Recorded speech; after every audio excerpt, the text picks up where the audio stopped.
Hello, Abdul Shakur. Assalamu alaikum, Sadali.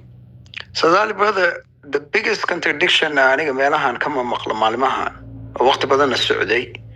is SSC Mamul Mia. Because it seems like on one token, haldina we say SSC Mamul Y, then inka qabsanayan. But then at the same time we say they cannot do something that we're not in agreement with. That's the biggest problem, aniga arko. So either we accept that in a mamul yihiin aanu ku xushmeeno walaalaheen siyaasad iyo arrimo kale dhinacyaal kale inaan wax ka eegno,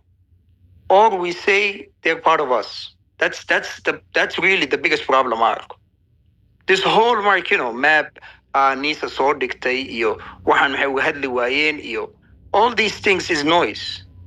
The federal government intentionally waxay soo dhex dhigaysaa in dadka la isku diro oona la kala fageeyo. And we are here sitting day in, day out,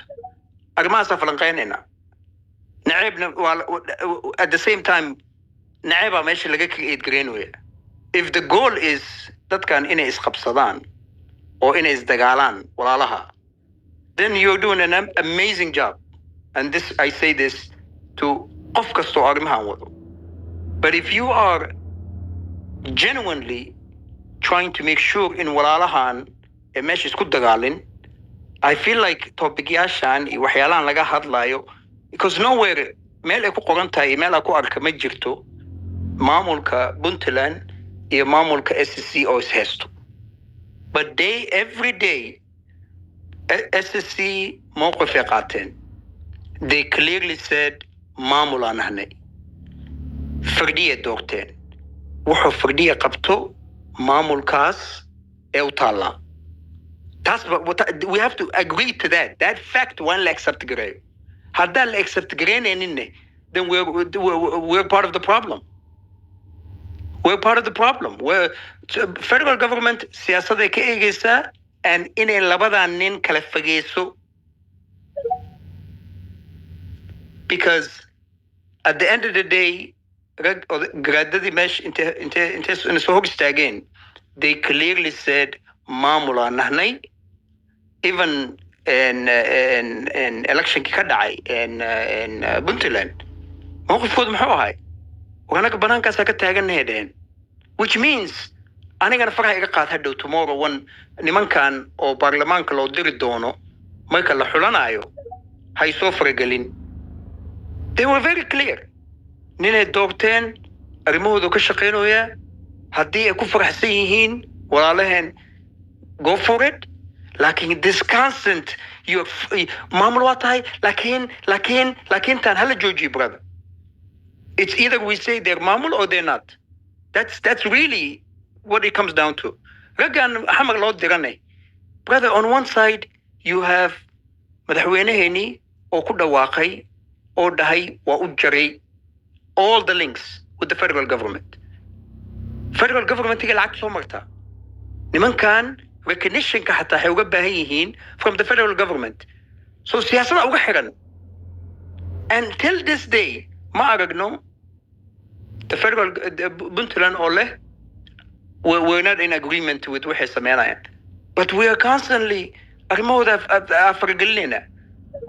Haddii midda kale tane, if we're saying markii walaalaheen noo baahnaayeen caawinay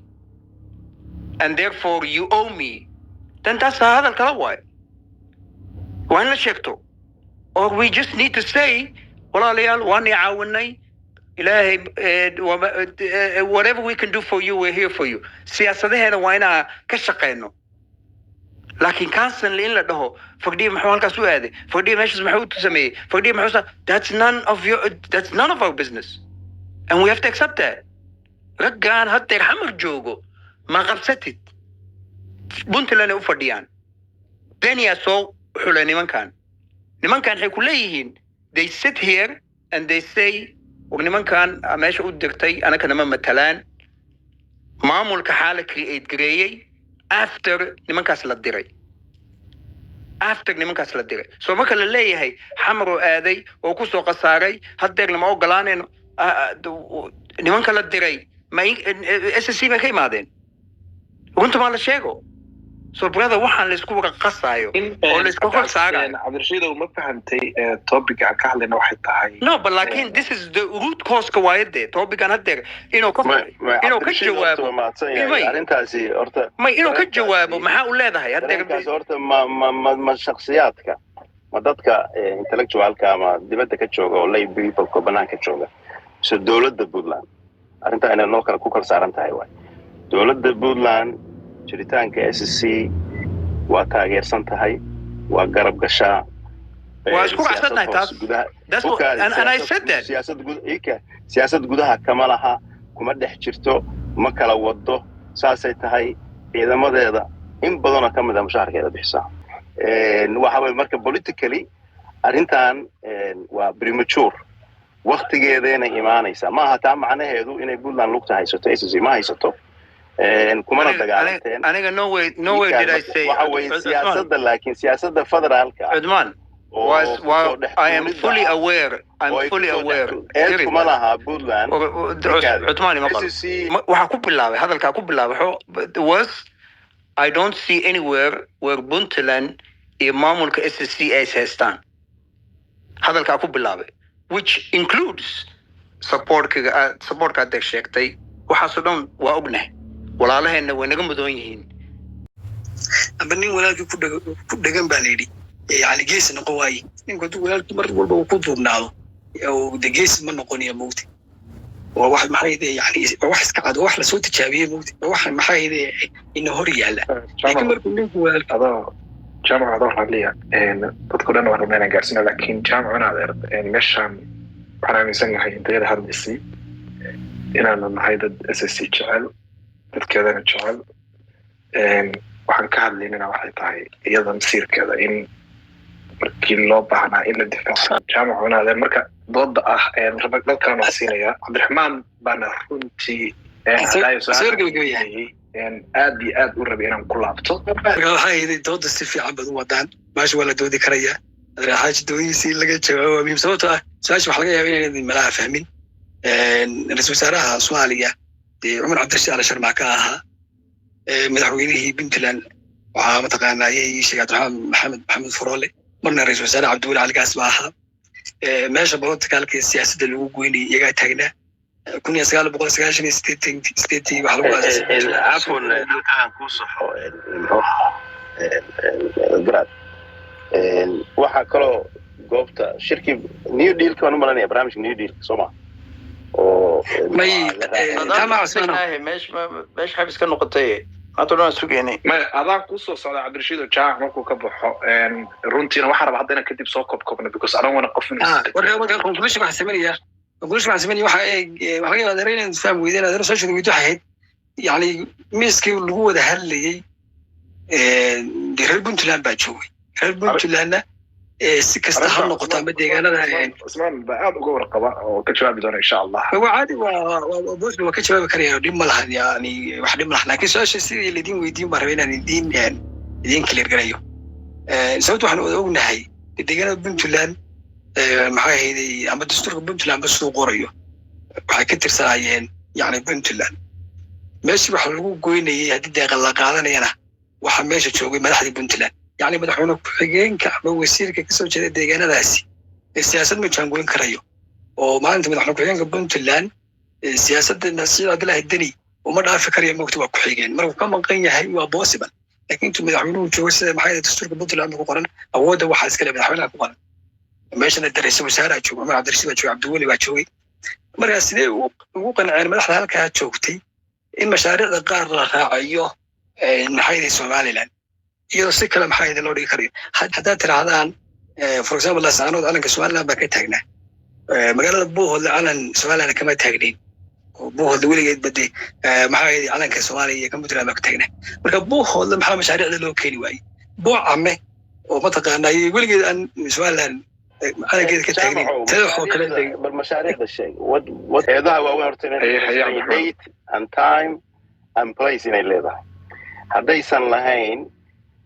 marka jawaab kasta oo marka lagu siiyo waa inaad ku qanacdaa haddaadan keenin referency goobtii iyo madashii iyo shirkii anigu waxaan goobjoog u ahaa deeqahan horta laga hadlayo waa deeqihii internationalka Usmaano adigu qabso kaadi deeqihii international waa iska haystaago deeqihii internationalka ahaa New Deal shirkii 16 September 2012 Brussels ka dhacay